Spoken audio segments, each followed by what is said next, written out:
A gente tinha algumas investigações aqui em curso desse mesmo modus operandi, né, que é o arrombamento, né, o furto na modalidade de arrombamento. E hoje, no início da tarde, nós tomamos conhecimento, né, que esse indivíduo que também estava atuando aqui em Piedade e na zona sul do Recife, que ele estaria já tentando praticar um outro arrombamento numa concessionária de veículos. A equipe prontamente foi para o local e conseguiu surpreendê-lo, né, enquanto ele tentava arrombar o veículo com ferramentas, né, especialmente com a chave de fenda. Inclusive, eu queria até que o senhor explicasse, porque a gente está falando de uma ação que até então não dá nem para contar. Né? A gente conta aí pelo menos 5 nessa mesma loja, uma outra situação em uma outra loja, mas ele já é suspeito de outras investidas aí que já estão na mira. É possível entender que seria o mesmo modus operandi, ele escolhia as lojas assim no momento em que tivesse mais vazia, que fosse mais fácil ele entrar, fazer essa invasão? Exatamente. Esse suspeito, ele muito provavelmente ele calculava um momento que tem menos movimento, que tem uma baixa, que muitas lojas elas encerram as atividades na hora do almoço, ele aproveitava desse local, ou mesmo durante a noite, e fazia os arrombamentos, ou quebrando as vidraças, né, ou utilizando essas ferramentas, né, especial essa chave de fenda que ele foi capturado hoje na ação após autorizá-la. Delegado, essa ocorrência que a gente até está citando aqui, que é além desta loja, aconteceu no último fim de semana e teve um prejuízo também muito grande para o proprietário, né, a pessoa que está ali no estabelecimento, que seria na casa ali dos R$15.000, superando esse valor. Então é uma pessoa que tem alvos específicos ali de poder conseguir gerar prejuízos grandes, né? Exatamente. Né? A gente não está falando de casos isolados, né? A gente está falando de uma série, né, de arrombamentos, dentre os quais esse aqui, você mesmo mencionou, já seria a 5ª investida dele somente nessa empresa, né, nessa pessoa jurídica, e conseguimos detê-lo hoje.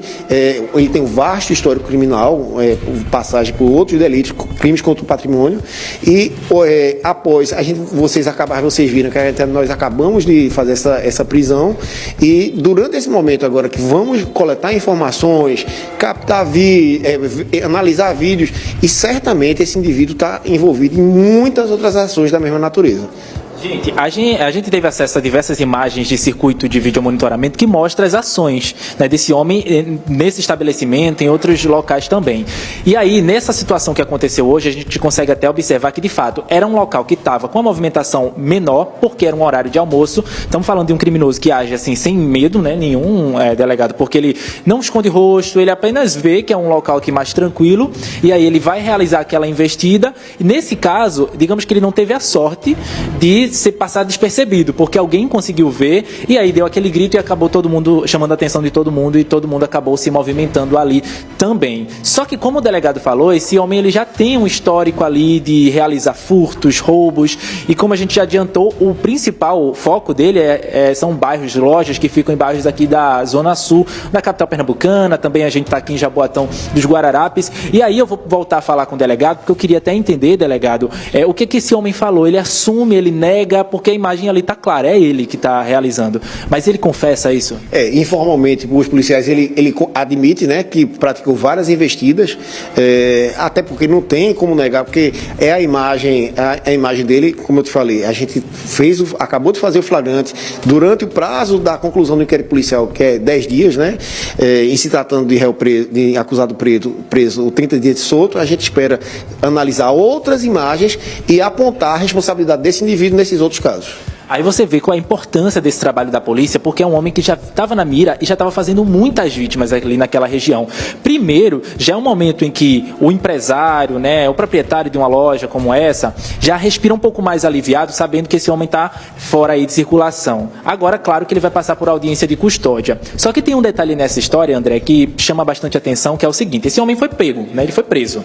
Quando ele se apresentou, digamos assim, aos policiais, ele falou um outro nome, um nome que não era o dele. E foi a partir, claro, da próprio trabalho de apuração da polícia, né, para contatar parentes, que vocês descobriram que não era esse nome, né? Então ele acabou também sendo autuado por isso. Eu queria até que o senhor explicasse um pouco dessa situação e quais foram as autuações dele.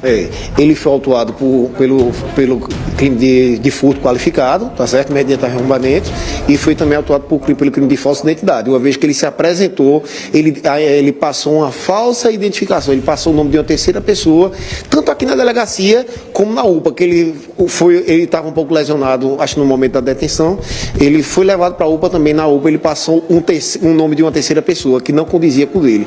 Aí foi todo esse trabalho de identificação que até estendeu um pouco mais na conclusão desse flagrante. Inclusive, flagrante que foi concluído praticamente agora, né? Porque ao longo de toda a tarde, digamos, a prisão aconteceu ali no início da tarde, a polícia foi realizando essas etapas para deixar tudo muito claro e aí conseguiram, de fato, chegar no nome dele.